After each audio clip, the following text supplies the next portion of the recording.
예수님께서는 비유 말씀을 통해서 사랑하는 제자들에게 계속해서 말씀하십니다. 내가 너희를 큰 겨자씨나무로 만들 거야. 내가 너희를 가루서말에 들은 누룩처럼 해주는데 모든 걸 다 크게 축복받는 백성으로 만들어줄 거야. 너희가 아무것도 아닌 것 같아? 너희 속에는 보물이 들어가 있어. 그거 알아야 돼. 또 너희는 뭘 갖다 놔도 잘해. 100배의 축복을 받을 수 있는 기본이 돼 있는 사람이야. 뭘 하든지 100배의 축복을 받을 수 있어. 하면서 그 은혜를 제자들에게 주신 거예요. 사랑하는 자들에게 주시는 거예요. 그 비유의 핵심이에요. 또 어제는 그랬어요. 정말 아무것도 할 수 없는, 놀 수밖에 없는 처지에 뭘 하자니 잘 안 돼요. 그런데 부르는 거예요. 임금이 부르면서, 또 그 포도원 품꾼이 부르면서요, 포도원 주인이 부르면서요, 얘기하는 거죠. 이리 와, 나랑 같이 있자. 이리 와, 나랑 같이 붙자. 돌 감람나무지만은 참 감람나무에 딱 붙어갖고 좋은 열매를 맺는 거죠. 이리 와, 나랑 같이 있어. 나랑 같이 식사하고 나랑 같이 일하자. 그러면서 약속하죠. 큰 돈을 약속하는 거예요. 큰 은혜를 약속하는 거예요. 그게 뭐예요? 상징이 한 데나리온. 그거 줄게. 그런데 오늘 비유의 말씀은 제자에게 말씀해 주지 않아요. 한 율법 교사에게 비유로 말씀합니다. 바로 그게 선한 사마리아인의 비유예요. 너무 잘 알고 있는 거죠. 이 선한 사마리아인의 비유는 예수님 비유 가운데 가장 흥미로운 비유예요. 그리고 오해할 수 있는 비유이기도 합니다. 이 선한 사마리아인의 이 비유가 가르치는 교훈은 단순히 공경에 처한 사람 도와주라, 사랑하라, 이거로만 끝나는 게 아니에요. 겉으로 드러나는 것은 맞습니다. 낯선 사람들, 어려운 공경의 사람들, 친절과 자비를 베풀고 오늘 말씀처럼 그와 같이 하는 것, 이게 단순히 1차 목적이라고 생각되면은 오해예요. 다른 의미가 있습니다. 예수님이 이 비유를 가르친 이유는 모든 사람들이 실질적으로 이 율법 요구의 기준에 미치지 못한다는 것을 보여주고 나타나는 거예요. 사람들이 말입니다. 이런 선행, 종교적인 공로, 이런 걸 통해서 우리가 하나님 은혜를 얻으려고 대단히 노력합니다. 당시의 율법인들, 율법을 행함으로 선민이라는 조건과 자격으로 구원을 받을 수 있다는 생각이 가득했어요. 그리고 우리가 읽은 이 누가복음의 말씀 전후 문맥을 보면은 그렇습니다. 이 율법 교사가 인위적으로, 아니 이 유대인들은, 이 율법을 숭상하는 이 유대인들은 인위적으로 이웃을 정하는 거예요. 누가 나의 이웃입니까? 라고 묻잖아요. 율법 교사가. 권사님이 나의 이웃이야. 장로님이 나의 이웃이야.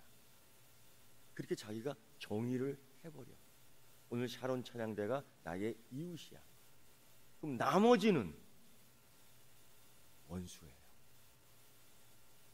왜 그들은 인위적으로 이렇게 정해놓고 있을까? 그것은 자기의 책임을 회피하기 위한 하나의 방법과 수단입니다. 그렇다고 해서 율법을 행하지 않을 수는 없으니까 최소한의 율법을 행하며 내가 얻을 수 있는 유익이 무엇일까? 최고로 얻으려고 하는 거죠.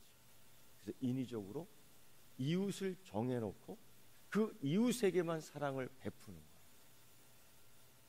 그들이 율법을 정해놓고 그 율법 따라 사는 이 이유가 바로 거기에 있는 겁니다. 그래서 하나님의 율법을 잘 지키지 않고 겉으로만 드러냈던 그 율법 교사를 향해서 주는 비유 말씀이 선한 사마리안 비유 말씀이에요. 오늘 우리가 이 본문 전체를 아마 다 이해를 할 겁니다. 어떤 율법 교사가 일어나서 질문을 하는 거죠. 선생님, 내가 무엇을 하여야 영생을 얻을 수 있습니까?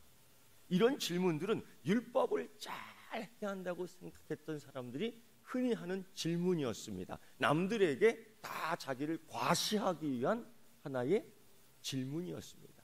어느 젊은 부자 관원도 선한 선생님이요, 내가 어떻게 해야지 영생을 얻을 수 있습니까? 이 똑같은 질문을 하거든요.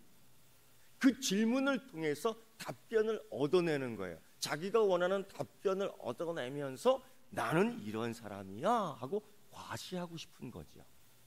그런데 이 율법 교사가 지금 예수님께 질문하는데 자기 과시도 과시지만은 또 하나의 질문 목적이 있습니다. 아주 악한 것인데 그게 뭐냐? 예수를 시험하여 이르되, 예수님을 시험해서 공경에 빠뜨리고자 했던 거예요. 성경은 그의 태도를 분명하게 드러내고 있습니다. 예수를 시험하여.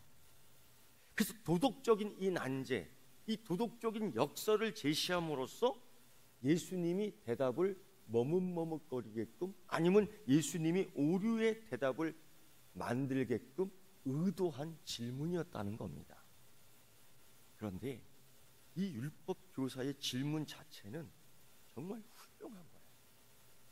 어떻게 해야지 영생을 얻을 수 있습니까? 우리가 흔히 하는 질문과 다르지 않아요. 어떻게 해야지 구원을 받을 수 있습니까? 우리는 알고 있죠. 선행이나 공로나 어떤 그런 것들이 아니라 제1조건 주 예수 그리스도를 믿음으로 우리가 구원받는다는 건 알고 있습니다. 그런데 이때의 이 율법 교사는 그게 아니죠. 그들은, 유대인들은 대다수가 혈통과 의식, 전통 이런 것을 통해서 구원을 얻는다는 생각이 가득했어요. 이런 것들 가지고 하나님 나라 들어갈 자격이 있다고 생각했어요. 그래서 이 젊은 부자 관원도 내가 어떻게 해야지 영생을 얻을 수 있습니까? 이거는 예수님에게 진짜 몰라서 와서 물어보는 게 아니라 그만큼 자신이 있어서 와서 묻는 거예요. 여러 사람들이 구경하고 있거든요. 이 율법과사도 똑같아. 나는 이미 세습됐고, 나는 이미 전통적으로 유대인이고, 나는 이미 할례 받았고, 나는 이미 선민이고, 우리 아버지가 하나님 잘 믿으니 나도 유전적으로 잘 믿고, 이런 생각에 가득. 그러나 속으로는 괴로운 거예요. 죄책감이 있고요. 윤리적, 종교적으로 자격을 갖춘 것처럼 보이지만은 항상 두려운 거예요. 이걸 어떻게 유지하느냐? 그래서 사도 바울도 예수 믿기 전 자기의 고민을 이렇게 얘기한 적이 있어요. 보라, 나는 곤고한 사람이구나. 안 되는 거예요. 자기도 자랑합니다. 난지 8일 만에 할래. 나는 베냐민 지파요. 나는 율법주의로는 흠이 없는 자로다. 그러면서도 뭐라고 말하냐면 나아라, 어라, 나는 곤고한 사람이로다. 자기를 이런 거로 다 가려. 예수님은 이 율법 교사의 질문에 질문으로 대답합니다. 이렇게요. 예수께서 이르시되 율법에 그럼 무엇이라고 써 있느냐? 그러니까 그들이 추구하는 게 뭐냐면 어떻게 해야지 하나님 나라로 들어갈 수 있지? 어떻게 해야지 영생을 얻을 수 있지? 그때 예수님이 율법에는 뭐라고 써 있는데? 대답해봐. 질문을 질문으로 대답해버린 거죠. 이때에 율법 교사가 이렇게 읽어요. 이스라엘아 들으라, 우리 하나님 여호와는 오직 유일하시니 마음을 다하고 힘을 다하고 내 하나님 여호와를 사랑하라. 이게 제1계명입니다. 여기다가 이 율법 교사는 이 구절을 인용해 마지막에는 레위기 19장 18절 후반부를 갖다 붙여요. 어떤 내용이냐면 대답하여 이르되 내 마음을 다하며 목숨을 다하며 힘을 다하며 뜻을 다하여 주 너희 하나님을 사랑하라. 또 내 이웃을 내 자신과 같이 사랑하라 하였나이다. 율법의 이 명령을 아주 완벽하게 요약한 대답을 쫙 하는 거예요. 정말 박수 쳐줘야 됩니다. 이 율법 교사에게. 완벽하거든요. 이 대답은 이미 예수님이 오래전에 했던 거예요. 그러니까 아마 이 율법 교사는, 아니 다른 유대인들도 알고 있을 거예요. 예수님이 이런 대답을 먼저 하셨습니다. 또 다른 곳에서 다른 율법 교사에게 이 이야기를 분명히 하셨어요. 마태복음 22장 36절 보면 다른 율법 교사가 이렇게 질문했거든요. 선생님, 율법 중에서 어느 계명이 큽니까? 했을 때에 이 신명기 6장 5절과 레위기 19장 18절을 합쳐서 이미 예수님이 말씀하셨습니다.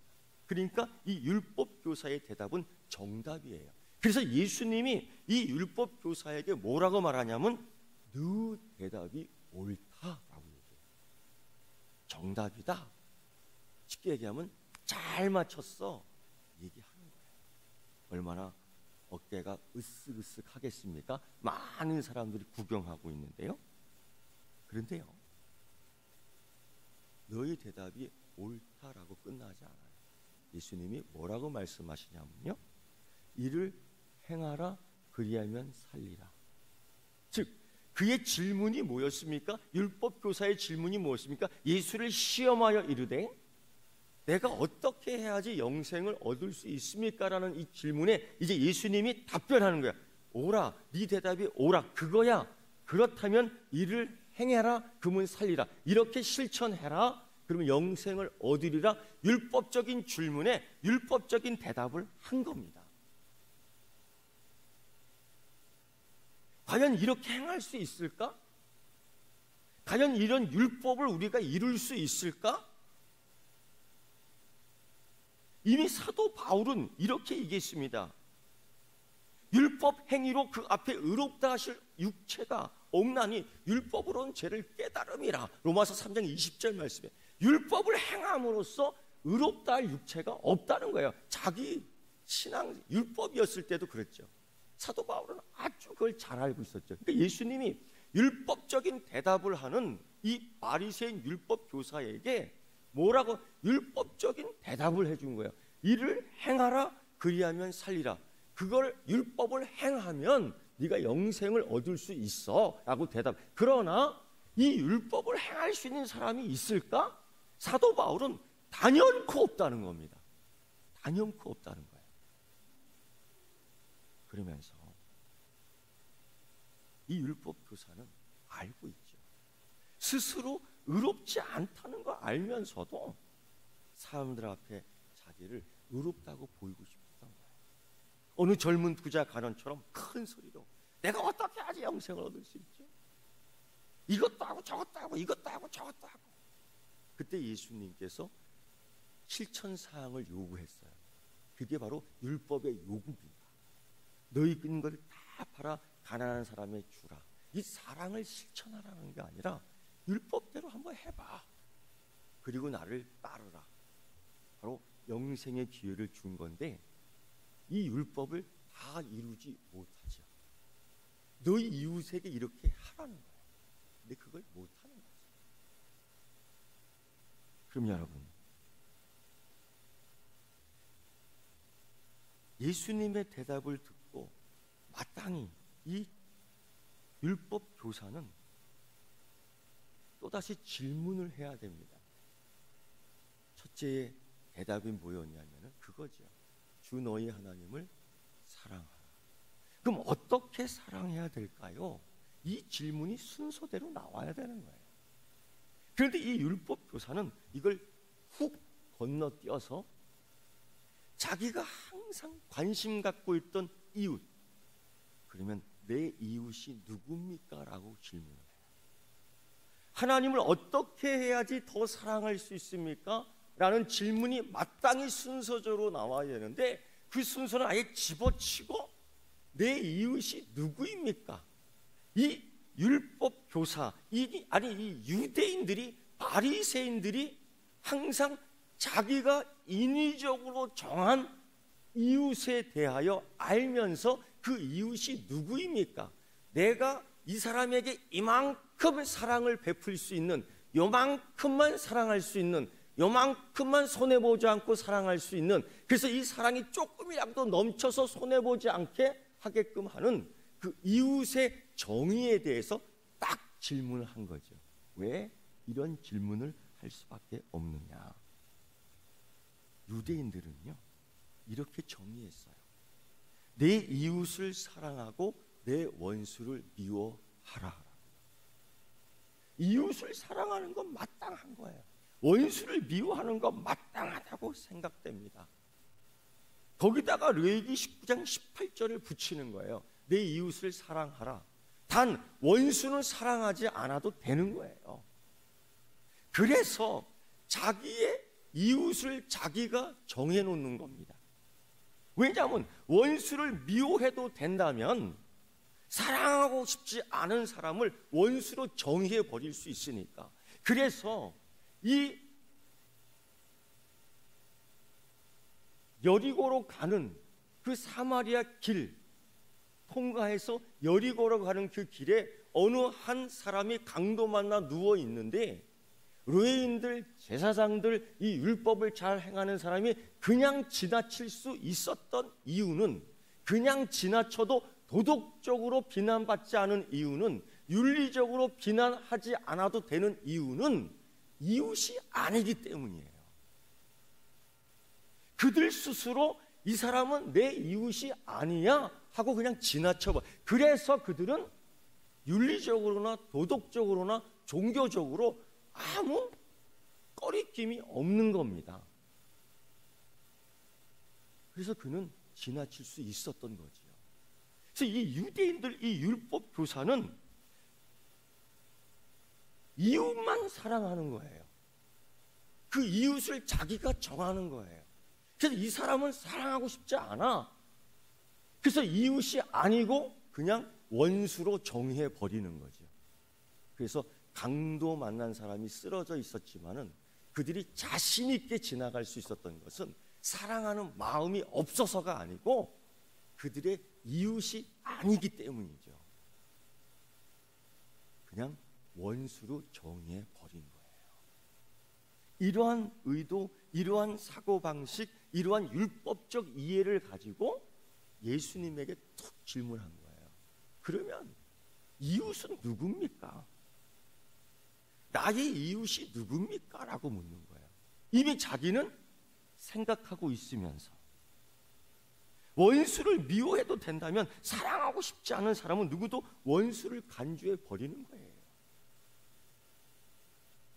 그렇기 때문에 그들은 사랑하고 싶지 않은 사람에 대해서, 베풀고 싶지 않은 사람에 대해서는 법적으로, 도덕적으로 의무감을 느낄 필요가 없는 겁니다. 그래서 그냥 지나가 버리는 거예요. 그 이유가 거기 있었던 겁니다. 이 율법 교사의 의도는 분명합니다.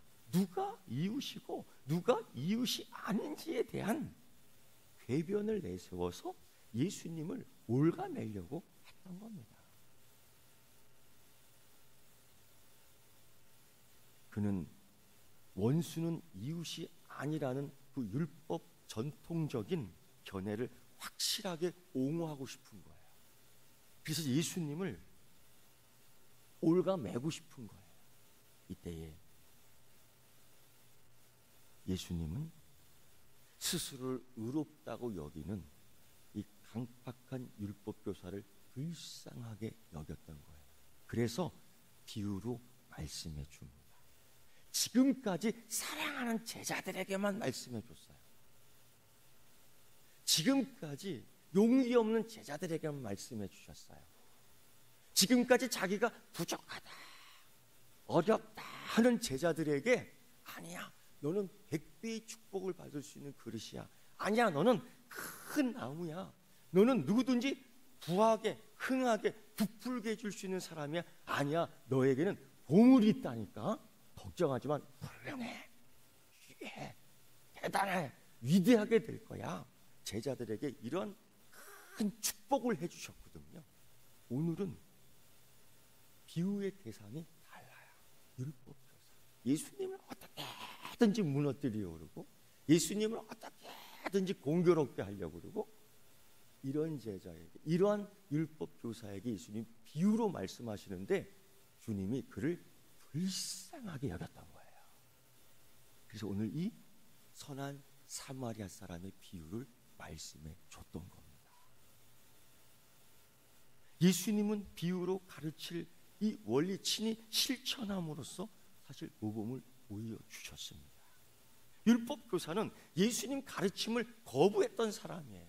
그럼에도 불구하고 주님은 인내하고 긍휼히 여기고 친절한 태도로 그에게 비유로 자세하게 설명해 주는 겁니다. 주님은 무슨 가능성을 보았을까요? 그에 대해서 무슨 가능성을 성경은 구체적으로 얘기하지 않아. 그러나 이 비유로 설명해 준다는 건 그만큼 예수님의 관심과 사랑이 있다는 증거였습니다. 주님은 오래 참으며 친절한 태도로 그에게 이야기합니다. 그는 율법 교사는 예수님을 당황케 하려고 악의를 품었지만은 예수님은 율법 교사에게 대답해 주셨어요. 비유로 제자들을 사랑하는 것처럼. 이건 하나의 은혜의 행위였습니다. 오늘 비유에 나오는 사람들이 많이 있지만 저는 무엇보다도 사마리아인, 사랑을 베푼 그 사람에 대해 집중하고자 합니다. 비유의 초점은 그 사마리아 사람이 사랑을 베풀었다는 데 초점이 계속 가고 있어요. 그가 사랑을 베풀었다. 그런 사랑을 베푸는 방식을 집중하고 있는데 몇 단계로 나눠요. 첫째 보면은요, 강도 만난 사람을 그가 봤어요. 특이한 점이 없습니다. 제사장도 보고 레위인도 봤어요. 그러나 이 제사장과 레위인은 사랑을 베풀지 않았어요. 왜? 이웃이 아니니까. 하지만 도움과 구원을 절실히 필요하는 이 희생자의 상황을 본 사마리아는 반응이 달랐어요. 그들이 벌레처럼 여기는 이 사마리아인은 그 상처 입은 사람의 짐을 마치 자기 짐처럼 여기고 옮기고 그 사람을 옮겼어요. 두 번째, 이 사마리아 사람이 사랑의 표현을 어떻게 했느냐? 두 번째 단계, 가까이 갔어요. 멀리서 보러본 것이 아니라 가까이 갔어요. 제사장과 레위인이 취했던 태도와는 완전히 다르죠. 그리고 자기가 갖고 있던 기름과 포도주를 통해서 그의 상처를 씻겨냈어요. 소독했어요. 세 번째 사랑의 표현의 단계는 사마리아인은 그를 주막으로 데리고 갔어요. 그리고 돌보아 주었어요. 1시간, 2시간이 아니라 그 다음 날까지도 돌보아 주었어요.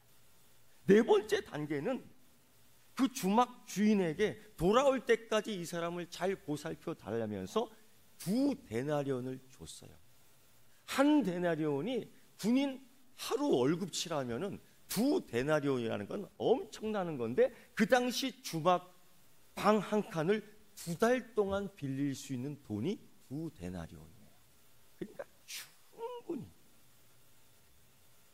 충분히 주님은 이 비유를 설명해 주고 있는 거예요. 그러면서요, 사마리아인은 율법 교사처럼 누가 내 이웃입니까? 라고 질문하지 않아요. 그러니까 누가 내 이웃입니까? 라고 질문한 이 율법 교사는 이미 이웃이 정의되어 있는 겁니다. 그러나 여러분, 정말 우리가 질문해야 될 질문의 내용은 무엇일까요? 누가 내 이웃입니까가 아니에요.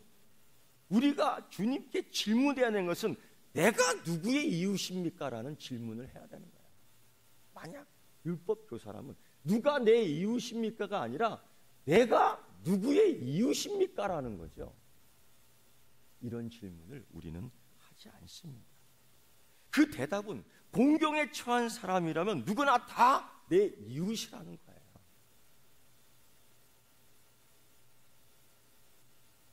누가 내 이웃입니까가 아니라 내가 누구의 이웃입니까? 라는 이 질문이 더 옳습니다. 여러분, 그렇다면 이렇게 한번 질문해 보죠. 여러분은 누구의 이웃입니까? 이미 스스로 정해놨습니까? 내가 누구의 이웃입니다라고 했을 때 율법교사처럼 정해놔서 기다림 없이 저 사람이 내 이웃입니다라고 말하는 겁니까? 구별해놓고. 예수님께서 이렇게 말씀하셨습니다. 그래서요, 누가 내 이웃입니까? 라는 질문에 주님이 이렇게 대답해요. 율법이 어떻게 말하느냐? 율법이 어떻게 정의하느냐라고 얘기해요.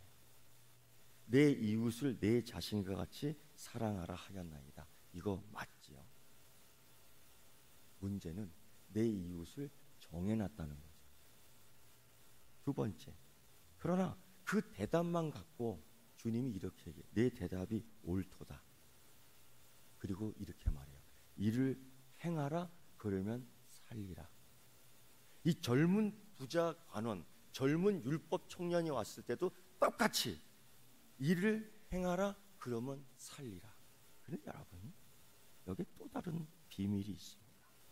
예수님이 사마리아인의 비유를 가르친 이유, 그냥 사랑하라, 이렇게 하라, 이렇게 행하라. 주님이 언제 이렇게 행하라, 이 율법을 행하라, 이 구약 말씀 행하라, 그러면 살리라, 율법의 행위를 통해서 구원을, 영생을 말한 적이 어디 있습니까? 없지요. 그렇다면 지금까지 주님이 가르쳐준 복음의 내용, 구원의 내용, 하나님 나라의 그 비밀과는 정말 상반되는 거예요. 일치하지 않아요. 그런데 이 율법 교사에게는 왜 이렇게 얘기하는 걸까요? 내 이웃이 누구입니까? 나왔어. 네 대답이 옳다. 행하라. 그럼 살리라. 이렇게 말씀하신 이유가 뭘까요? 여러분, 바로 그거예요. 율법의 기준이 불가능하다는 겁니다. 그 젊은 부자 간원이 포기한 것처럼 이도 포기하는 거죠. 사실은 오늘 우리가 읽은 복음 말씀에 나오잖아요. 과연 율법 교사는 예수님의 가르침을 받아들였을까? 아니요, 나오지 않아요. 가서 너도 이와 같이 하라는 말씀을 듣고 그는 스스로의 무능력함을 인정했을까? 그렇게 못하잖아요. 과연 그는 은혜의 필요성을 알고 회개했을까? 누가복음은 그걸 기록하지 않아요. 그리고 그냥 비유로 끝납니다. 대중 앞에서 예수님과 논쟁에 예수님을 창피 주고자 했던 이 율법 교사는 그 이야기 속으로 사라지고 더 이상 등장하지 않습니다. 비유를 통해 이웃사랑을 실천하려는 마음이 생겼다면 다행입니다. 그런데 이 비유를 통해서 오직 그것만 배웠다면 한 가지를 잊어버리는 겁니다. 뭐냐? 예수님이 정말 가르쳐주고 싶었던 건 뭡니까? 우리의 죄와 우리의 무능력이에요. 그걸 통해서 구원받을 수 있다고 생각하는 이 율법 교사에게 율법의 무능함을 가르쳐주며 그 사랑이 아니라 이 사랑이라는 거죠. 우리가 생각하는 이 사랑이 아니라 그 사랑이에요. 그러면 그 사랑은 뭡니까? 바로 예수님의 사랑, 하나님의 사랑이에요. 하나님의 은혜예요. 예수님의 은혜예요. 주님 자녀 삼아주시고 불러주시며 내가 너를 큰 나무로 만들어줄게, 내가 너가 큰 밭으로 만들어줄게, 너의 마음에 보물을 담아줄게, 너에게는 100배 결실할 수 있는 능력을 줄게. 이게 주님의 축복이 아니면, 주님의 은혜가 아니면, 주님의 사랑이 아니면 우리는 돌짝밭이 될 수밖에 없고 우리는 가시밭이 될 수밖에 없는 겁니다. 그래서 우리에게 지금 가장 필요한 것은 이렇게 행하라가 아니라 행위로 얻는 이 사랑의 행위를 통해서가 얻어지는 것이 아니라 하나님의 은혜가 필요하다는 것을 역설적으로 예수님이 보여주는 거예요. 사랑하는 성도 여러분, 정말 필요한 게 뭔지요? 은혜입니다. 정말 필요한 게 뭔데요? 하나님 사랑입니다. 정말 필요한 게 뭔데요? 공로가 아닙니다. 믿음입니다. 이게 가장 기본이에요. 예수님은 율법의 요구를 행함으로 자기를 나타내려고 하는 이 율법 교사에게 그럼 율법의 요구를 이루라고 했던 겁니다. 그러나 불가능하지요. 그래서 예수님은 가능한 복음을 제시하는 거예요. 십자가를 지라. 예수의 짐을 지라. 하나님의 사랑이 너를 온전케 할 것이다. 그래서 이 다른 비유를 통해서 계속 말씀해 주는 것은 부르는 거죠. 잔치에 초대하고 일터로 초대를 하고 밭으로 초대를 하는 예수님의 비유. 여러분은 어디에 있습니까? 여러분 정말 복음을 이해하십니까? 그렇다면 우리는 율법 따라 사는 게 아니라 복음 따라 사는 그리스도인 제자가 되어야 될 줄 믿습니다. 거기에 100배의 축복이 있는 겁니다. 이 시간에 우리가 다 같이 기도하겠습니다. 주님, 내가 지금까지 행했던 것이 율법의 공로였습니까? 다시 한번 점검해 보는 겁니다. 아니면 하나님의 사랑 따라 사는 것입니까? 한번 점검해 보는 겁니다. 그리고요, 주님 말씀한 것처럼 이 하나님 나라의 율법을 이루는 그러나 믿음으로 완성하는 우리가 되게 해달라고, 우리 서귀포교회 되게 해달라고 우리 함께 주여 주여 삼창하며 기도하도록 하겠습니다.